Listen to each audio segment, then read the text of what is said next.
پہلی بات تو یہ ہے کہ میں چونکہ وزیر اعلیٰ ہوں ماشاءاللہ پورے صوبے کا، تو یہ پورا صوبہ میری ذمہ داری ہے، اور ظاہری بات ہے پورے صوبے میں جو بھی کام تھے جو رکے ہوئے تھے یا جو ہونے ہیں ضروری ہیں اور نہیں ہوئے پہلے، تو انشاءاللہ میری ترجیح ہے کہ میں ان سب کاموں کو انشاءاللہ کروں گا۔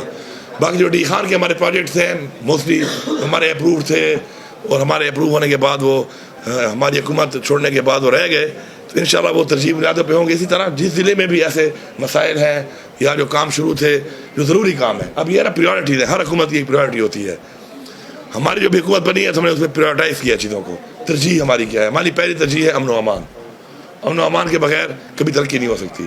ہم نے پہلے اس پہ فوکس کر رہے ہیں انشاءاللہ، اس کے لیے ہم نے پورا ایک پلان بنایا ہے، اس کے لیے ہم اپنا فنڈ جو ہے ریلیز انشاءاللہ کر کے اس کے اوپر انشاءاللہ صوبے میں انشاءاللہ امن قائم کریں گے، تاکہ ہمارے لوگ بھی محفوظ رہیں اور ہمارے جو پولیس ہے، ہماری فوج ہے، ہمارے جو فورسز ہیں، یہ بھی محفوظ رہیں۔ ہیلتھ میں جو ہے ہیلتھ کارڈ ماشاءاللہ شروع ہو گیا دوبارہ۔ کافی لوگ بیچارے بہت ویٹ کر رہے تھے، بہت ٹائم سے، کئی سالوں سے، 1.5 سال 2 سال سے ویٹ کر رہے تھے، آپریشن کرنے کی ان کی طاقت نہیں تھی، تو ماشاءاللہ ہم نے اس کو شروع کر دیا ہے، اور تقریباً پچھلے کچھ دنوں سے میں شروع ہوا ہے، اور ہزاروں لوگ جو ہے اس وقت تک ابھی تک کرا چکے ہیں۔ آگے اس کو بہتر بھی کرنا ہے، اپنے اسپتالوں کو بہتر کرنا ہے۔ ایک ٹائم آئے کہ ہمارے ہیلتھ کارڈ کے لیے ہمیں پرائیویٹ اسپتال کی ضرورت ہی نہ پڑے، ہمارے سرکاری اسپتال اتنے ماشاءاللہ اچھے ہم کریں گے کہ اسی میں ہیلتھ کارڈ کا مکمل ہر چیز کا علاج ہوگا۔ عمران خان کی حکومت جو رجیم چینج سازش سے ہٹائی گئی ہے، اس کے بعد وہ پتہ ہے مہنگائی کا ایک طوفان آیا اس ملک میں، بےروزگاری بہت بڑھ گئی، کاروبار نہیں ہے، بجلی کا یونٹ 16 روپے کا تھا اب 80 روپے کا ہے، بجلی ملتی بھی نہیں ہے، گیس کے یہی حالات ہیں، بہت زیادہ مہنگی ہو گئی ہے، خوراک کھانے پینے کی چیزیں بہت مہنگی ہو گئی ہیں، پیٹرول ڈیزل جو چیز بھی آپ نام لیں وہ اتنی مہنگائی ہو چکی ہے، اور کاروبار اور روزگار بھی نہیں ہے۔ تو ماشاءاللہ ہم نے ابھی رمضان کے حوالے سے ایک ڈیٹا کے تحت جو ہمارے پاس ہے احساس کا ڈیٹا، 8.5 لاکھ خاندانوں کو ہم لوگ انشاءاللہ ابھی یہ منڈے سے انشاءاللہ، لیکن ہم چاہتے ہیں کہ ایک ٹرانسپیرنٹ سسٹم ہونا چاہیے، ہر چیز میں سیاست نہیں کرنی چاہیے۔ ابھی جتنی بھی عوام ہے ساری ہماری ذمہ داری ہے، اس میں جو ہمارے پاس ڈیٹا موجود ہے 25% سے جو نیچے لوگ ہیں غربت کی لکیر سے، ان کے 8.5 لاکھ خاندان جو ہیں کے پی کے، سب کو انشاءاللہ 10,000 روپیہ اور بڑی عزت سے ملے گا۔ یہ ٹرکوں میں کھڑے کر کے، لائنوں میں کھڑا کر کے، دھکے کر کے، یہ طریقہ نہیں ہے، یہ لوگوں کا حق ہے، ان کو اپنے حق کی طرح ملنا چاہیے، ان کی تذلیل ہم نہیں کرنا چاہتے، عزت سے ہم دیں گے انشاءاللہ، سب کو ملے گا۔ اس لیے ایک پروسیس میں ٹائم لگ گیا، کیونکہ ہماری حکومت جیسے آئی رمضان آ گیا، چونکہ ہم نے ایک نیا اس کے تحت ہم کر رہے ہیں، اور بینک سے ہمارا ایگریمنٹ ہو گیا، منڈے سے انشاءاللہ پیسوں کو ٹرانسفر نے کر دیا تھا، منڈے سے وہ شروع کر دیں گے۔ کہ ہماری جو پرائرٹیز ہیں ریگارڈنگ انفراسٹرکچر صوبے کی، اس پہ میری پرائرٹی ہے کہ میں وہ کام کروں کہ جس سے صوبہ اپنے پاؤں پہ کھڑا ہو۔ یہ ایسے پروجیکٹ ہم بار بار کرتے ہیں کہ جو حکومت کے فیض ہاتھی بن جاتے ہیں، ان سے ضروری ہے کہ ہم لوگ اپنی فوڈ سیکیورٹی کے لیے کچھ کریں۔ ابھی پاکستان کا بہت بڑا مسئلہ ہے فوڈ سیکیورٹی کا، اور مہنگائی بھی اس لیے ہے کہ جب چیز کم ہوتی ہے تو مہنگی ہوتی ہے۔ تو انشاءاللہ لفٹ کنال ہم بنا رہے ہیں، وہ انشاءاللہ ہم بنائیں گے۔ اس طرح ٹانگ زام جو ہے، چونکہ ساؤتھ کے بھی میں ایک پوٹینشیل ہے، اس پہ بھی انشاءاللہ میں نے میٹنگس کی ہیں، اس کو بھی ہم شروع کریں گے، اس سے بھی کافی زمین رقبہ آباد ہوگا۔ اسکل ٹریننگ سے یہ ہے کہ اسکل ٹریننگ میں اب میں کچھ ممالک سے میری بات ہے، میں مزید کو میچور کروں گا، میں کچھ ویزے لاؤں گا۔ ہمارے لوگ کافی ماشاءاللہ کے پی کے لوگ اسپیشلی جو ہے وہ کافی محنت کش ہیں، اور جاتے ہیں باہر ملکوں میں محنت کرتے ہیں، مزدوری کرتے ہیں۔ تو میں چاہتا ہوں کہ محنت مزدوری کے علاوہ تھوڑی ٹیکنیکل ٹریننگ دیں ان کو، تاکہ وہ آگے بڑھ سکیں۔ ساری مزدور ہی رہتا ہے، اگر وہ ٹیکنیکل ٹریننگ کر لے گا تو وہ مزدوری سے آگے بڑھے گا، الیکٹریشین بنے گا، پھر اس میں اوپر جائے گا۔ تو انشاءاللہ وہ ٹریننگ ہم نے دینی ہے بہت جلد، اور ہمیں لوگوں کو باہر ملک بھیجنا ہے ٹرین کر کے۔ یہ قرضے لے کر تو قومیں نہیں بنتی ہے، قرضہ لیے جاؤ، پھر سود نہ دو، پھر اس پہ قرضہ لو، پھر وہ سود اتارو قرضے میں، تو یہ ہمیں نکلنا پڑے گا اسے انشاءاللہ، اور ہم اس پر کام کریں گے، اور انشاءاللہ آپ کو دیکھیں گے کہ صوبے کے اندر ہمارے جو بقایا جات دینے ہیں انہوں نے، وہ ہمارا حق ہے، ہم مانگتے ہیں۔ میں اسے میٹنگ کر کے آیا ہوں، اس کے اوپر میں نے بڑا کلیئرٹی سے بتایا ان کو کہ میرے صوبے کا جو حق ہے، میرے صوبے کے عوام کا حق ہے، وہ آپ کو دینا پڑے گا۔ ہاں ٹھیک ہے، آپ کے حالات ٹھیک نہیں ہوں گے، آپ مجھے اکٹھا نہ دیں، لیکن یہ نہیں ہو سکتا کہ آپ مجھے انکاری ہو جائے کہ میں نہیں دیتا ہوں، کیونکہ یہ پیسہ میرا کوئی خیرات یا بھیک تو نہیں ہے، میرا حق ہے۔ میرا صوبہ آپ کو بجلی دے رہا ہے، اور بجلی اتنی سستی دے رہا ہے آپ کو، اور آپ مجھ پہ اتنی مہنگی بجلی بیچ رہے ہیں، پورے پاکستان میں بیچ رہے ہیں، اور مجھے آپ اسی پیسے بھی نہ دیں جو آپ نے میرے ساتھ ایگریمنٹ کیا ہوا ہے، تو یہ تو پھر مذاق ہوا۔ یہ تو والی بات ہوئی کہ جی ہمیں آپ کو کوئی سمجھتے ہی نہیں ہے، یا آپ کوئی ہماری آواز یا کوئی ہمارا جو احتجاج ہے وہ آپ کے لیے میٹر ہی نہیں کرتا۔ یہ ایسا نہیں ہے۔ اسی طرح گیس ہے ہم دے رہے ہیں، بہت تھوڑا ہمیں اس کے اوپر جو ہے چارجز ہیں رائلٹی کے، وہ بھی آپ ہمیں نہ دیں، تو ایسے نہیں چلے گا۔ اس کے اوپر ہم نے بات کی ہے ان سے، اور ہماری اس کے اوپر بھرپور طریقے سے ہماری بات ہوگی، ہم بھرپور طریقے سے اپنا حق مانگتے ہیں، اور انشاءاللہ اپنا حق ہم لے کے رہیں گے۔ اور یہ حق کو یہ نہیں کہ میری ذات کے لیے ہے، اگر میں اس کرسی پہ مجھے آج اللہ تعالیٰ نے بٹھایا ہے، عمران خان نے بٹھایا ہے، اس عوام کے لیے جو میرے پر ذمہ داری ہے، تو تو اگر میں نہیں کر سکتا پوری تو ایسی کرسی کا فائدہ بھی نہیں ہے. میں کیوں جا رہا اللہ تعالیٰ کے سامنے اپنے آپ کو شرمندہ کراؤں. شکر اللہ کا دیا سب کچھ ہے میرے پاس. ہماری صرف ایک صوبے میں حکومت ہے, ہمارا مینڈیٹ چوری ہوا ہے, آپ سب کے سامنے ہے جس طریقے سے انہوں نے مینڈیٹ چوری کیا ہے. ہمارے لوگوں کا 36,000 والے کو پرائے کو 136 کر دیا, ہمارے 1,36,000 والے کو 36,000 کر دیا, جو ڈاکہ ڈالا ہے انہوں نے مینڈیٹ کے اوپر.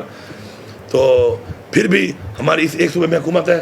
میں پورے پاکستان کو بتا رہا ہوں کہ آپ مینڈیٹ جو آپ کا چوری ہوا ہے اس لیے آپ آواز اٹھائیں. اپنا حق اگر آپ نہیں لیں گے, اپنے حق کے لیے آپ بات نہیں کریں گے, ہمیشہ آپ غلام رہیں گے, غلام ابن غلام بنتے جائیں گے آپ. اور ساتھ ساتھ انشاءاللہ موازنہ کریں, ان کا بھی کریں, جو بغیر مینڈیٹ والے ہیں اور ہم مینڈیٹ والے ہیں, انشاءاللہ ہمارا بھی کریں. یہ صوبہ انشاءاللہ ایک مثالی صوبہ بنے گا. اس میں کیا حقیقت؟ دیکھیں جی الحمدللہ میرا سارا ہر چیز ڈکلیئرڈ ہے, میں نے ہمیشہ ڈکلیئر کی ہے.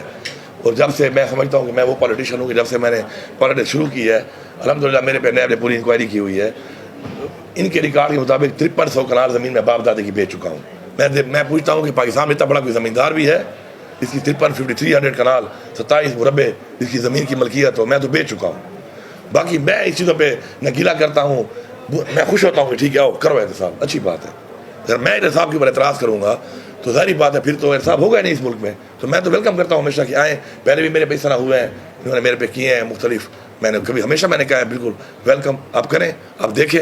اب اگر ہم احتساب سے بھاگیں گے تو ہم کسی اور کیسے کر سکتے ہیں.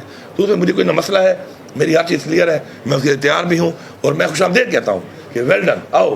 لیکن یہ ہے کہ ایک رات سپورٹ کرو. پھر میرے پہ آپ نے کی انکوائریاں. دکھ کی بات یہ ہے کہ میرے مری ہوئی ماں پہ, میری بہنوں پہ, میرے چھوٹے چھوٹے بچوں پہ, میری بیٹیوں پہ آپ نے پورے پاکستان میں آپ نے انکوائری کی ہے کہ کہاں کہاں ان کے نام پہ کچھ ہے نہیں ہے. جب پھر نہیں نکلا اور یہ نکلا جب کہ 5300 کنال بیچی ہے, پھر چیئرمین نیب صاحب ایک ایوارڈ بھی مجھے دے دو. ایک ایوارڈ میرا حق بنتا ہے. پھر ہاں میں گلا نہیں کرتا, لیکن پھر ایوارڈ میرا حق بنتا ہے کہ آپ نے نکالا تو کچھ نہیں, الٹا جو میں نے سیاست میں نقصان کیا تو آپ آئیں ایک اچھی پریس کانفرنس کریں اور اس قوم کو بتائیں کہ ایسے لوگ بھی ہوتے ہیں جو باپ دادی کی آزادی بیچتے ہیں اپنی اس طرح, اور اتنی بیچتے ہیں کہ اتنے کوئی صاحب جائیداد نہیں ہوتا اتنی زیادہ اگلے بیچتے ہیں. اس سے لوگوں کو ایک انسینٹیو ملے گا. اور میں ایک دن عمران خان صاحب کو کہہ رہا تھا, مجھے یاد ہے, میں نے خان صاحب کو کہا, میں نے خان صاحب آج تک اپنے ایوارڈ دیے ہیں, ہمارے صدارتی ایوارڈ ہوتے ہیں, جب ہم فیڈرل گورنمنٹ میں گئے تو ایونٹ ہوتے تھے, ہمیں بھی جانا پڑتا تھا. تو میں نے کہا آج تک ایمانداری پہ ایوارڈ نہیں دیا آپ نے نوٹ کیا ہے. گانا اچھا گاتا ہے, اچھا ایکٹر ہے, اچھی ایکٹریس ہے, اچھا ڈانسر ہے, اچھا مصور ہے, اچھا پلیئر ہے, اچھا کتاب لکھنے والا مصنف ہے, اچھا فوجی ہے, اچھا سپاہی ہے, اچھا استاد ہے, پروفیسر ہے. ہر چیز کا ایوارڈ ہے, ایک چیز کا ایوارڈ نہیں ہے, ایمانداری کا. اگر ہم ایمانداری کا بھی سارا ایوارڈ دیں تو قوم ایمانداری کی طرف جائے گی. ایک قوم ایمانداری کا ایوارڈ نہیں دیتی ہے, پھر کہتے ہیں ایماندار بنو, کیسے بنیں گے؟ تو اس طرح کچھ چیزیں ہیں جو ہمیں لانی ہے سسٹم کے اندر, انشاءاللہ وہ ہو جائیں گی. تو یہ رشوت, آپ رشوت دینا چھوڑ دیں, رشوت لینے والے ختم ہو جائیں گے. پہلے تو آپ خود رشوت دے رہے ہو, آپ لوگ کیوں خریدتے ہو؟ آپ پیسوں پر نہ خریدو, آپ نہیں خریدو گے نوکریاں نہیں بکیں گی. خود ہی خریدتے ہو, دام لگاتے ہو, لوگوں کو اس کام پہ لگاتے ہو, پھر کہتے نوکریاں بکتی ہیں. ایسے تو نہیں ہے. نوکری خریدتا کون؟ رشوت لینے اور دینے والا دونوں جھنمی ہے. خود جھنمی بن رہے ہو, پھر اگلے سے گلا کر رہے ہو کہ یہ بھی جھنمی ہے, تو آپ خود جھنمی بن رہے ہو. آپ 5-6 لاکھ پہ کاروبار کیوں نہیں کرتے عزت کا؟ چپراسی بن کے آپ دھراتے پہ کھڑے ہونے کو تیار ہو 6-7 لاکھ روپے بھر کے, آپ اسی سال سے کاروبار کرو. کیوں نہیں کرتے آپ لوگ؟ کیونکہ آپ خود جھنمی بننے کے تیار بیٹھے ہو. میں آپ کو لکھ کے دیتا ہوں کہ رشوت دینا, پوری قوم فیصلہ کرے گا رشوت نہیں دیں گے, رشوت ختم ہے, ضرورت ہی نہیں ہے نہ اینٹی کرپشن کی نہ نیب کی. لیکن پھر کیا ہوگا؟ پھر میں کہوں گا چلو یہ تو نہیں دے رہے, چلو میں اپنا کام کروا لوں. جب میں اپنی میں رہتا ہوں نا کہ میرا کام ہو جائے, میرا مسئلہ حل ہو جائے, میرا بیٹا لگ جائے, میری بیٹی لگ جائے, تو پھر جب آپ میں رہیں گے تو پھر میں قومیں بنتی ہیں ہم سے, میں سے نہیں بنتی. تو ہم اس میں کے چکر میں تباہ ہوئے پڑے ہیں, اور یہ جتنے بھی ہمارے مسائل ہیں یہ ہم سے ہی ہیں, ہم نے یہ ٹھیک کرنے ہیں, لیکن ہم ٹھیک کرنے کو تیار نہیں ہیں. اب میں نے پورے صوبے کی عوام کو 3-4 دفعہ میں پیغام, جب بھی میں جلسہ کرتا ہوں پروگرام کرتا ہوں, میں کلیئرلی بتاتا ہوں آپ رشوت مت دو, بس ختم بات. اگر رشوت مانگتے ہیں اس کو ہاتھ ڈالو. آپ کیوں ہاتھ نہیں ڈالتے واپس کو؟ جب قرآن میں حکم ہے, اللہ تعالیٰ کا حکم ہے کہ رشوت لینے اور دینے والا جھنمی ہے, ایک جھنمی شخص آپ سے زیادہ بہادر ہے, آپ اتنے کمزور ہو گئے, کیوں دیتے ہیں آپ؟ نہ دیں, آپ کسی میں جرت ہی نہیں آپ سے لے سکے. تو یہ چیزیں ہم نے خود کرنی ہیں, یہ چیزیں بنیادی چیزیں ہیں. جس دن ہم اپنے راستے پہ چل پڑیں گے ہمارے سارے مسئلے حل ہیں. اپنے گھر میں آپ آتے ہو, جب گھر بناتے ہو, اینٹ ایک اینٹ چیک کرتے ہو, ایک اینٹ کہ خراب تو نہیں ہے. آپ کے ٹیکس کے پیسے, آپ کا روڈ بن رہا ہے, ابھی گلی بن رہی ہے, آپ کو پرواہ ہی نہیں ہے, آپ کھڑے ہی نہیں ہوتے اس کے اوپر. ٹھیکیداری کیا ضرورت ہے؟ سارے کھڑے ہو، چیک کریں. 2 بندوں ڈیوٹی لگاؤ کہ بھائی گلی بن رہی ہے، آج تم 2 کھڑے ہوگے مثالہ چیک کرو گے، کل تم 2 کھڑے ہوگے، پرسوں یہ 2 کھڑے ہوں گے. غلط کام کرے ادھر ہی روکو. اس کے بعد اگر روکنے کے بعد، احتجاج کے بعد آپ کو وزیر اعلیٰ کہتا ہے کہ نہیں آپ نہ کرو، ٹھیکیدار ٹھیک کام کر رہا ہے، میں ٹھیکیدار سے پھر آپ گلہ کر سکتے ہو. اس طرح تو میرا آپ سے گلہ ہے بحیثیت وزیر اعلیٰ، بحیثیت ایم پی ہے میں نے، کہ بھائی جان تم کا سروار ہو، تم چھوڑ کیوں رہے ہو؟ میں کیا گلیوں پہ کھڑا ہو کے میں چیک کروں گا؟ 600 گلی بن رہی، میں گلی پہ کھڑا ہو کے چیک کروں گا مثالہ کیسے ہے، مثالہ ٹھیک ہے کہ نہیں. یہ تو آپ کا ذمہ داری ہے نا، یہ ذمہ داری تو آپ نے کرنی ہے. تو یہ چیز اگر آپ سیکھ لیں، اس طرح آپ ٹیم بن جائیں، ہم ایک صبح ایک ٹیم بنے کام کریں.